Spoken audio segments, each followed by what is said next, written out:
known as Guru Purnima.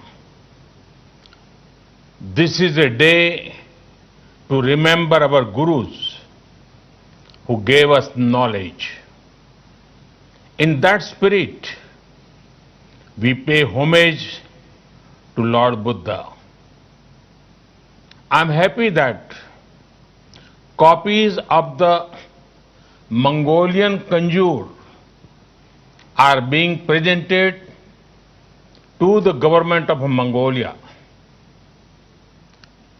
The Mongolian Kanjur is widely respected in Mongolia. Most monasteries have a copy of it. Friends, the Eightfold Path of Lord Buddha shows the way towards the well-being of many societies and nations. It highlights the importance of compassion and kindness. The teachings of Lord Buddha celebrate simplicity both in thought and action. Buddhism teaches respect for people, respect for the poor, respect for women, respect for peace and non-violence. Therefore, the teachings of Buddhism are the means to a sustainable planet. Friends, in his very first sermon in Sarnath and his teachings after that, Lord Buddha spoke on two things: hope and purpose.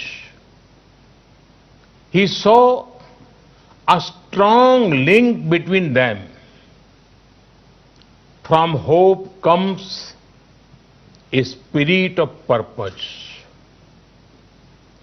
For Lord Buddha, it was the removal of human suffering. We have to rise to the occasion and do whatever we can to increase hope among people. Friends, I'm very hopeful about the 21st century. This hope comes from my young friends, our youth. If you want to see a great example of how hope, innovation and compassion can remove suffering, it is our startup sector led by our youth. Bright young minds are finding solutions to global problems. India has one of the largest startup ecosystems. I would urge my young friends to also stay connected with the thoughts of Lord Buddha. They will motivate and show the way ahead. At times, they will even calm you down or cheer you up. In fact, Lord Buddha's teaching of Appa Deepo Bhavaha, be your own guiding light, is a wonderful management lesson. Friends, today the world fights extraordinary challenges.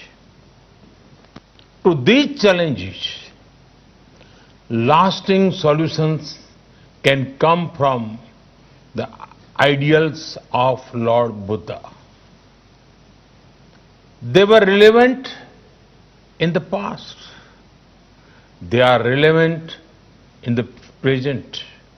And they will remain relevant in the future.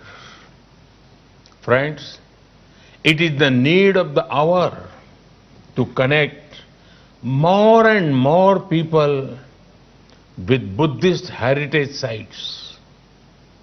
We in India have many such sites. You know how people also know my parliamentary constituency of Varanasi.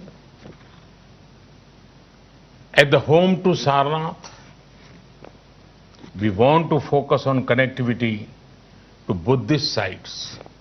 A few days back, the Indian cabinet announced that Kushinagar airport will be an international one. This will bring so many people, pilgrims and tourists.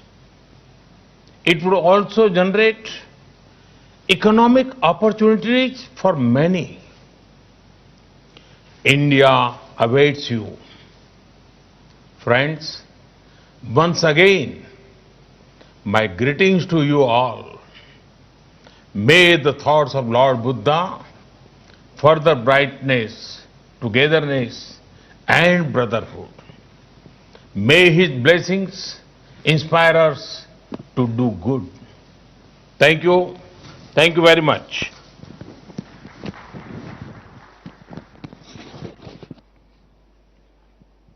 With great pride, I take this opportunity now to invite our Honorable President of India, Shri Ram Nath Kovind ji, to grace the dais with his address.